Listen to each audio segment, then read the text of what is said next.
Good morning and welcome to How to Build a Successful Team, today's webinar. My name is Kami Tyson and I'm from the Education Department, and today I'll be taking you through this webinar. The webinar will go for approximately 30 minutes and my microphone is turned on, so you should be able to hear me now. You guys have been automatically muted, so if you do have any questions that you would like to ask, please pop them in the chat box, and at the end of the seminar we will have some time to discuss any of those questions. However, if you would like to continue this conversation, we'll provide an email address for you as well so that you can contact me at a later date. So today you're going to be learning about how to build a positive and strong working relationships within your team. We're going to focus on some training strategies, and we're also going to set some achievable targets and how to track and maximize your team's achievement. We'll also discuss how to implement policies and procedures. So if we start from the beginning, it all starts within yourself. So ask yourself these questions. Are your staff motivated and eager to help around the business? Do they love coming up with fresh ideas for your clients? Do they get along well with their fellow stylists or therapists? If not, what can you do to fix this? Coming together is a beginning, keeping together is progress, and working together is success. These 6 points will help you direct you to building a successful team. So we've got clear expectations, team culture, communication, achievement, power, and team spirit. So if we go back to your clear expectations, you'll notice there's 2 points. So we've got company vision and mission statement. So your mission statement, what that is it's going to clarify the who of your company. This is the direct insight to explain your clear intentions, your core values, and the branding of your organisation. Your company vision, this is the why and how you do things to achieve that mission statement. This might change and vary slightly as your goals vary. So as you expand, as you grow, this could change. So you will need to develop it, and then you might need to revise it constantly as well. So your team culture. So when we refer to team culture, I'm sure you've all heard of quotes revolving around a tribe and a vibe. But what does that actually mean for you? So it's about creating that same culture. So people are speaking, all your staff are speaking the same language, and it's being reinforced by positivity to help support the brand. So it'll go hand in hand with your vision. Creating a culture that people want to belong to is super powerful in building up your business. So what it's going to do is it's going to attract like-minded people to come in and work for you, but it's also going to attract clients that have that same sense of wanting to belong to your business. Achievement. Oh, sorry, missed one. So communication. So with your communication, you've got your team meetings, your one-on-ones, and your feedback. So communication is really key to having consistency, and it also is about open communication. So asking open-ended questions, having that time set aside for your staff member to voice how they're going. You'll be surprised how often just making time for one-on-ones can really impact your business.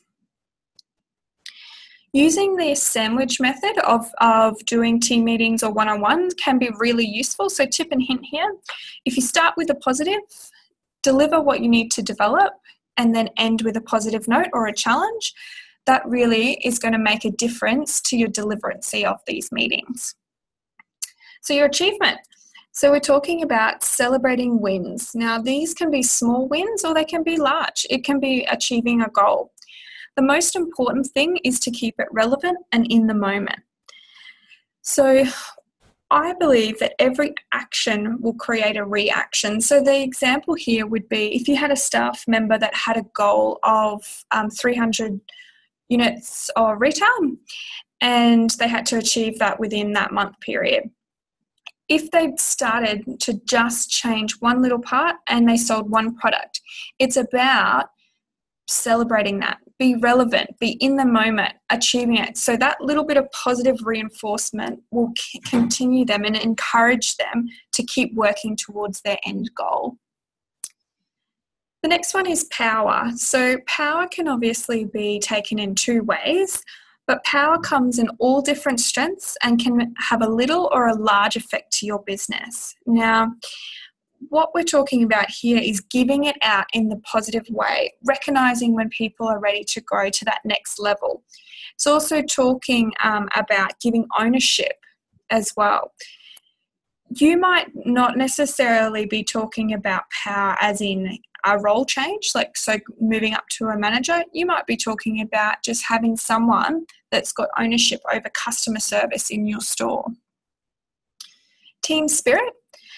So team spirit is really important for the longevity of your business. So this is talking about support, encouragement, and rewards. So filling up their cup, celebrating their wins, encouraging them to achieve their goals, thanking your staff. Thanking a staff goes a long way. So pick out something outstanding that they have done today and thank them for that. So for your training strategies, having an ongoing training program for your staff to ensure that they are always learning and motivated with a focus on the future. So we break it up into 3 different skill sets, and then you've got some different strategies revolving around that. So you'd have your technical skills, which is your trade. So this is your craft. So whatever that might be. Your soft skills, so this is talking about personal development, so customer service, communication, and managing people. Then you've got your business skills, so this is the professional area in your job role. So I find the best way to train technical skills is by demonstrating. So by actually doing it, so setting up a training day where you would demonstrate what you need to achieve to pass that skill set, and then letting them practice it. The most important thing about practice is obviously keeping it regular and routine. So actually allowing time for your staff to train on a regular basis. Practice obviously makes perfect, so the more we keep doing something, the better we're going to get at it as well. For your soft skills, so the best thing to do would be to actually observe your staff. So see what their communication style is like. Does that mirror your business goals? Also have a look at other staff, compare them, get an outsider's opinion as well. Then be really open and have that discussion with your staff member. So whether it's in a public team meeting or whether it's a private one-on-one, allow them to communicate to you what they feel confident in and what they might need development on. Then team them up. So mentoring is a great way of allowing these like communication styles or customer service skills to come through. So pair them up with somebody that you want that exceeds that customer service. That will give them confidence and empower the person that's doing a great job, but it'll also help with the buddy system in your salon. So your business skills. So this is talking about the professionalism in their role. So this is like managing money and results. So set those expectations. This is where your policies and procedures would come into play. So when we talk about policies and procedures, these are your non-negotiables. These are the things, the expectations that must be met to be deemed successful. You want to be able to manage these results. So we need some sort of tracking system in place to be able to manage where we're at. Obviously, shortcuts reports is great for that, but then also having a training plan in place that's going to allow people to progress to be able to observe these results. Coaching is probably the best way to do this. So if you have a manager, You want to allow them the freedom to manage in their style, but you also do want to coach them. That's going to be the best way forward. So how is your team performing? If we look at those 3 skill sets, you might do different assessments for different skills.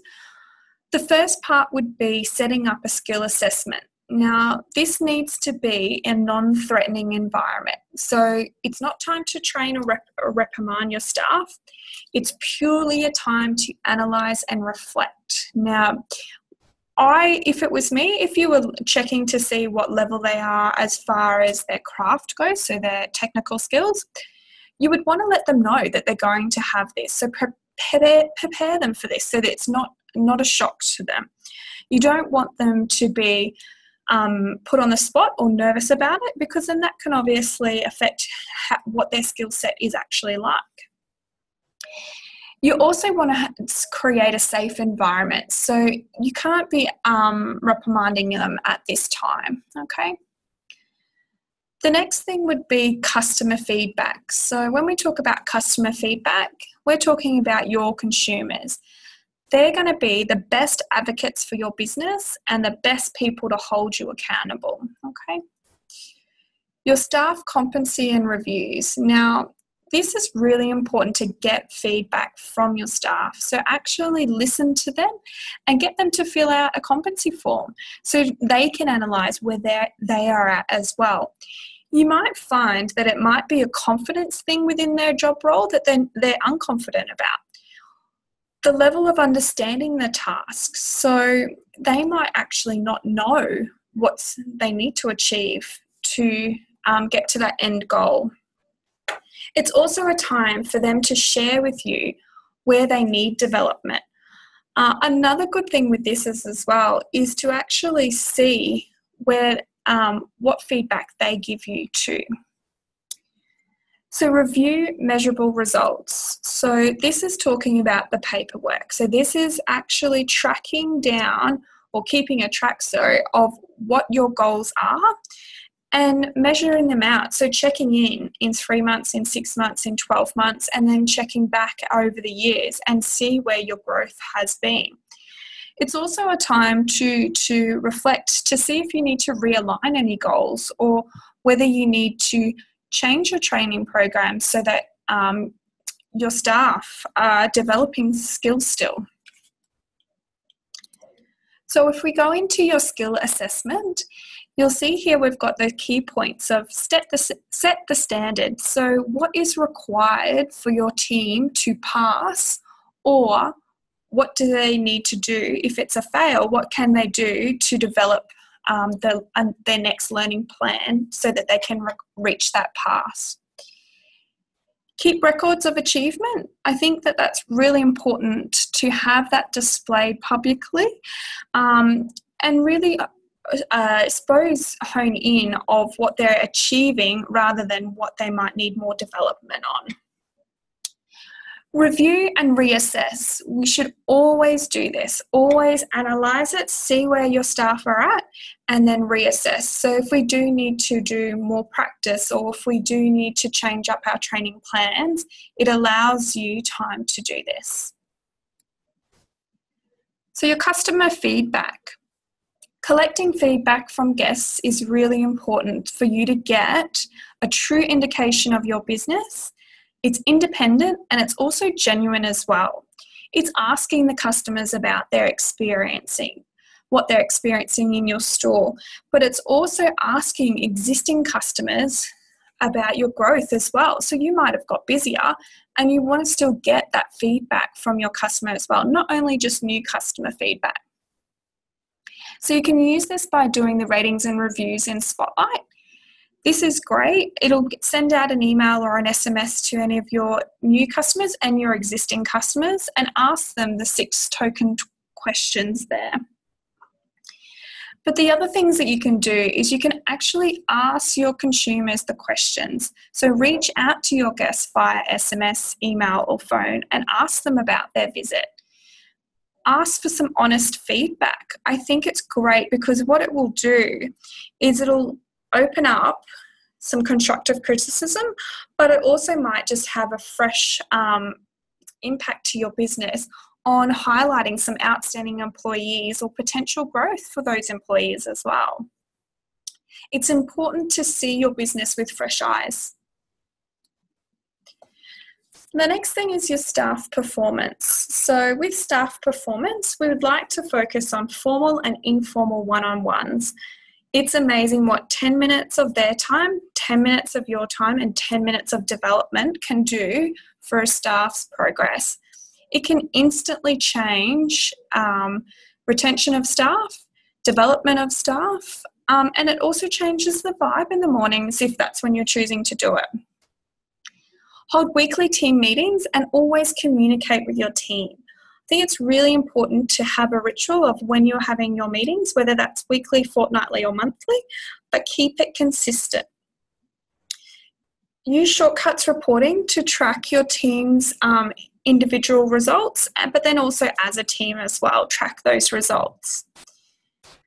Have roots of succession plan. Now, when we talk about a succession plan, what we're doing is we're preparing growth for the roles. So we're looking at pairing up a 2IC with a manager. So if a manager's away, the 2IC can step into that role.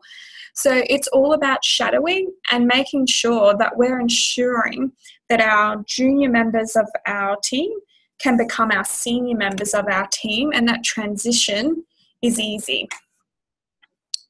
So promotional opportunities. So yes, if your staff is delivering great work, let's talk about promoting them. Let's talk about rewarding them. It might not always be money orientated, but it definitely could be a conversation that is had with your team as well. And so how do they get those promotional opportunities? Be clear and concise, so nobody wants to be let down or unsure where they stand, especially when it comes to their employment. Ask your team to discuss and share ideas. So if you're stuck on something in a business and you're not sure where to kind of change or maybe have a new goal, ask your team. They know your business the best, and they also want to do well, and they want to do the best for you. So share those ideas. So some reports that I've pulled out for you is focusing on change and also looking and analysing the business as well. So what we've got is value of future appointments. So this is going to give you a prediction of what you've got booked in. So this one can be great to pull at the start of the week to see where you end up by the end of the week as well, and you can compare the two.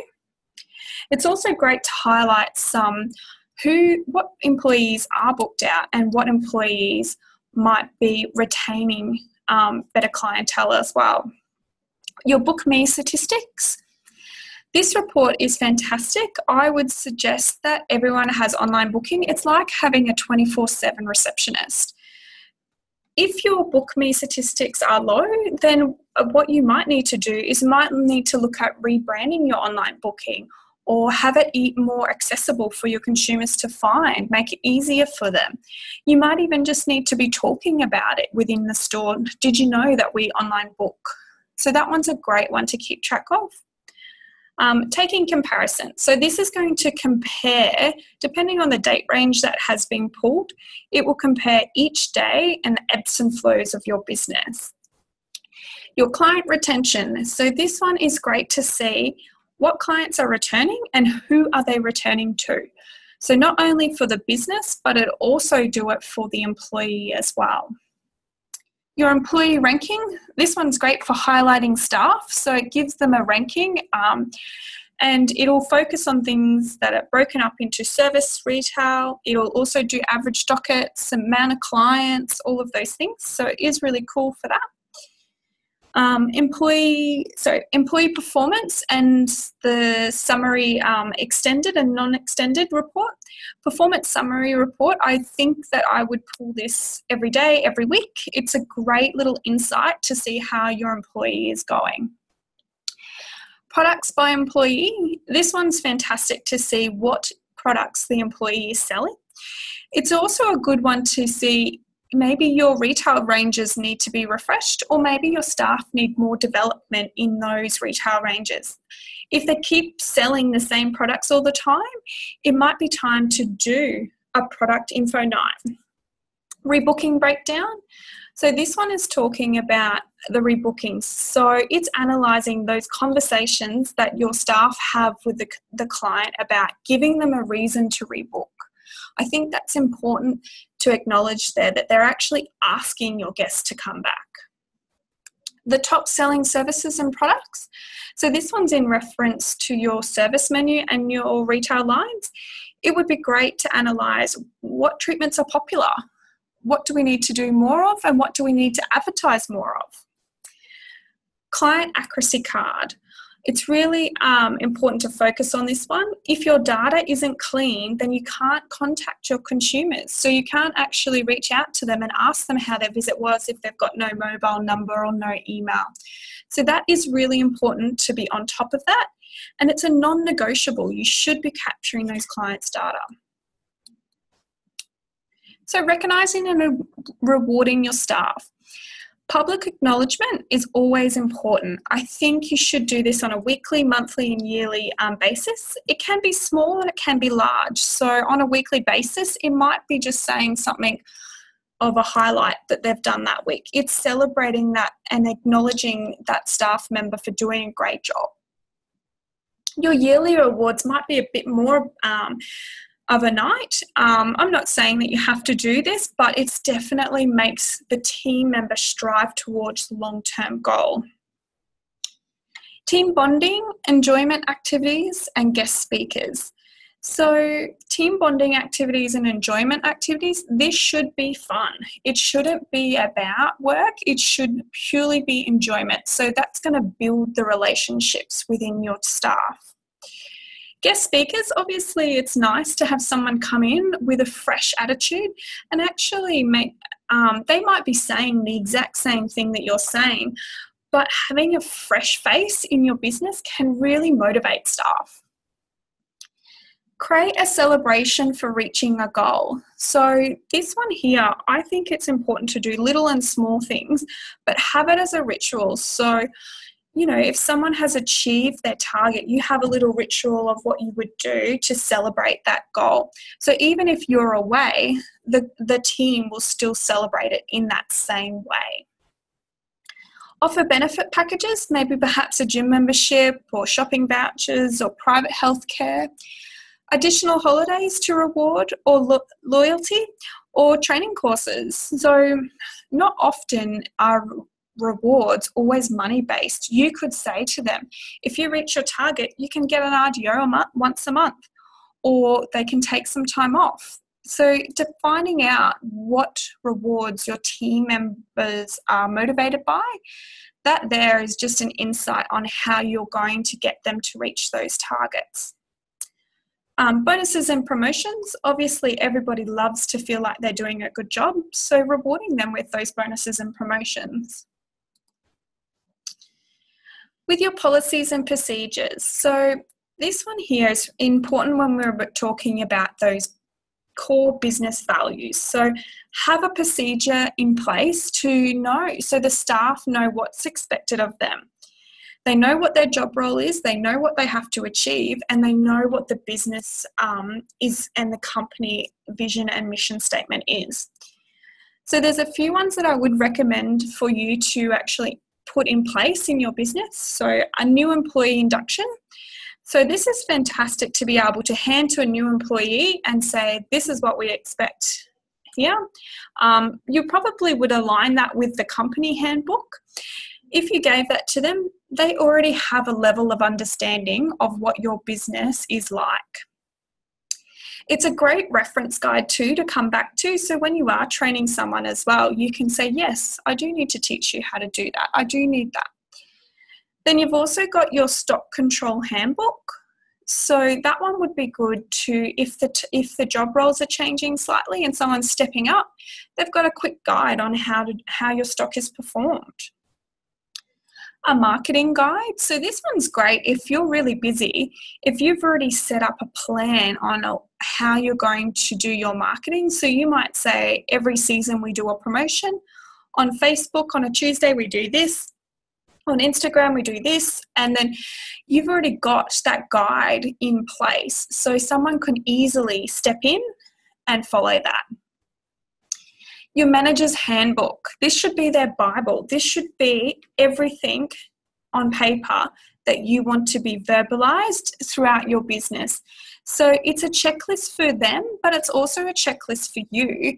And it's great, a reference to make sure that you are covering all of those bases.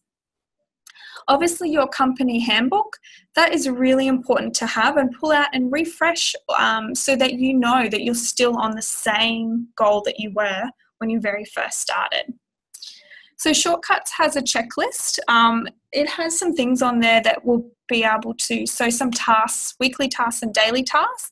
This will actually get you started and help you start to write those handbooks there.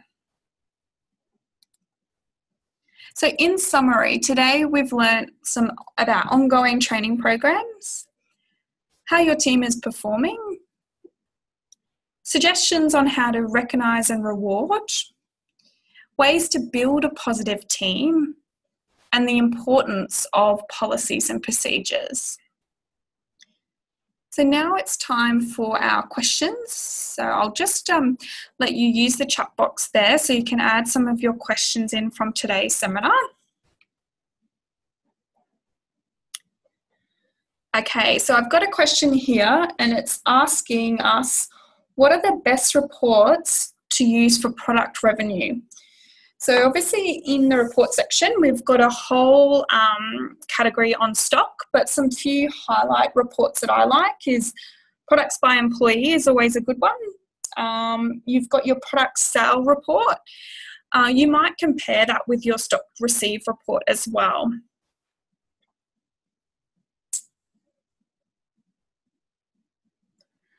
I've got another question here. It's about in reference to how do you know you are going well within the industry? So what I would suggest here is you can use our scorecard feature that's on our console. And what that does is it actually compares you within the industry on online booking, it compares you on your service, your retail, and your retention rate. That's probably the best thing to use to be able to compare. Cool. All right, I'll just wait a couple of seconds just to see if we've got any other questions.